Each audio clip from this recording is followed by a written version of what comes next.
South Dakota is referencing that. I'm going to reference Malden, Massachusetts. Ms. Damlin, I have no questions for you, but I know your father-in-law is from Malden, Massachusetts, and that he was the Inspector General of the SBA. He was the Inspector General of the Department of Treasury. He went to Boston College and Boston College Law School with me as a commuter from Malden over to Boston College for 7 years. So I know the stock from which you come. And in addition, from Malden, Earl Stanley Gardner, who wrote the Perry Mason series, is also from Malden. So I know that you have detective qualities that have been given to you as you're, coming to before this committee for confirmation as Inspector General, and I intend to support that. Let me turn to Ms. Gomez. In 2015, the Federal Communications Commission approved the Open Internet Order, which put in place net neutrality protections and properly treated broadband as a telecommunications service under Title II of the Communications Act. The Trump-era FCC later eviscerated net neutrality and eliminated the Commission's rightful authority to protect broadband consumers, promote public safety, and close the digital divide. Yet the COVID-19 pandemic has left no doubt that today the internet is essential for everything from jobs to education to healthcare. Now more than ever, we need net neutrality. Internet users deserve a commission with authority to oversee broadband as a 21st century essential utility. Ms. Gomez, do you support reinstating net neutrality rules and restoring classification of broadband as a Title II service? Thank you, Senator, and thank you very much for meeting with me last week. I enjoyed our conversation very much. I think broadband internet access service is very important. It is central to our lives. It is central to getting access to education, rural health care, doing work. We learned this during the pandemic. It is too important not to have oversight by the Commission. And so I support what Chairwoman Rosenworcel told you, that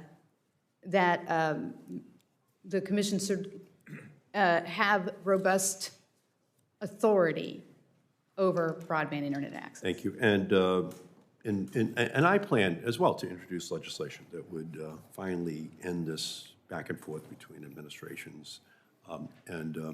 And I think the Congress must act, but I think the FCC must act as well.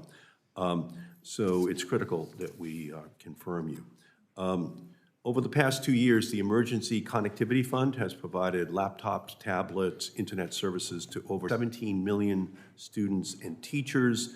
These resources are especially critical for Black, brown, immigrant, and low-income populations who often lack access to the internet at home. I was able to secure $7 billion 2 years ago to make sure that those kids got access to it. We can see the scores for kids who have gone down over the last several years, and it's pretty dramatic and serious.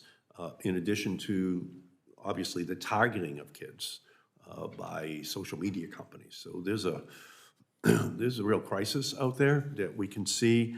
Do you agree, Commissioner Starks and Ms. Gomez and Commissioner Carr, that those funds help to connect students and educators to help to reduce the crisis that we're in right now? Mr. Carr. Senator, they did. Thanks for your leadership on these issues. One of the things that I did in implementing ECF was the original draft would have used those funds to compensate schools for past expenses that they had made on connectivity, and I worked with my colleagues to make sure it's forward-looking, so we could actually use it as Congress directed us to do to bridge the digital divide. Thank you. Ms. Gomez. Yes, Senator, I agree. Ms. Starks. Yes, Senator, thank you for your leadership. I think ECF has done tremendous work. It's had a tremendous impact that has helped real young learners, help them through the pandemic. I know we still have about $1 billion left in the funds. In particular, it's prioritized for schools that are left with the greatest need. I think it's very important. Great, yeah, and again, we're down to just $1 billion, so it's running out of money, and we just can't let it run out of money. This is a continuing crisis that we can see in our country. Kids need it on their desk, but they need it at home as well, especially the poorest kids. So I'm going to continue to work to try to make sure that that funding remains intact. And we talked, Ms. Gomez, last week about expanding E-rate. E-rate is a program that I helped to create in 1996, so kids had the internet on their desks in school to cover devices and internet connectivity for students, not just in the classroom, but also at home. So could you talk about your philosophy in terms of how E-rate should be looked at in the future? Thank you, Senator. The E-rate has done much good in connecting schools and libraries. And if confirmed, I would look forward to delving into the program and how best to benefit students, and hope to work with you as well. Yeah, if we don't do something, then we're going to have millions of kids who just go over a digital cliff here. And we know that the good part of it is obviously making sure that they have it in the classroom and at home.